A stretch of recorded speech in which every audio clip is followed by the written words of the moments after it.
जय भोजपुरी रउआ लोग से एगो निहोरा बाकी लाल रंग के सब्सक्राइब बटन के दबा के भोजपुरी फैंस क्लब से जुड़ जाए जा और ये घंटी वाला बटन के दबा के भोजपुरी के सब जानकारी बिल्कुल फ्री में मोबाइल पे पाई जा।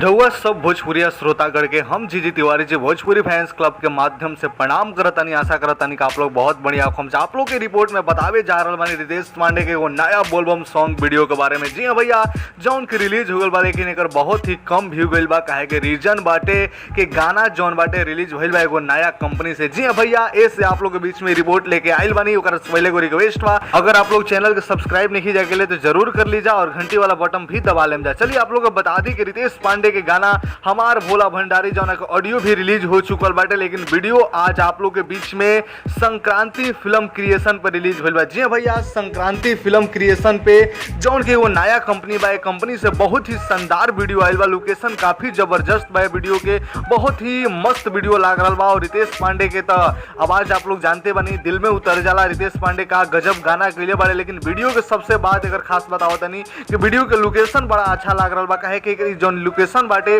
नदी उदी के सीन देखावल गइल बा, आप नदी के किनारे के सीन बाटे। ऐसे वीडियो बहुत ही जबरदस्त बा, आप लोग देखे के चाहिए वीडियो के। जौन की संक्रांति फिल्म क्रिएशन पर रिलीज हो गइल बा हमार भोला अड़भंगी, जौन गाना कब तक 25,000 के करीब में व्यू गइल बा। जी हाँ भैया, 25,000 के करीब बहुत कम बाटे। रितेश पांडे के नाम जौन की भोजपुरी के उभरता हुआ सुपर स्टार मानल जा रहा वाले, और 2200 के करीब में जौन गाना के लाइक पड़ल बाटे और कमेंट भी बहुत कम पड़ल बा। गाना के आप लोग बता दिए, गाना के कमेंट पड़ल बाटे 300 के करीब। जी हाँ भैया, तो जरूर ये गाना के ज्यादा से ज्यादा सुनी जा, ज्यादा से ज्यादा शेयर करी जा, लाइक शेयर करी जा। और भोजपुरी की हर खबर जाने खातिर अपन भाषा में अपन भाषा वाले चैनल के सब्सक्राइब करी जा, घंटी वाला बटन दबा के सबसे पहले खबर देखी जा। जय भोजपुरी एकता बना के रखी जा।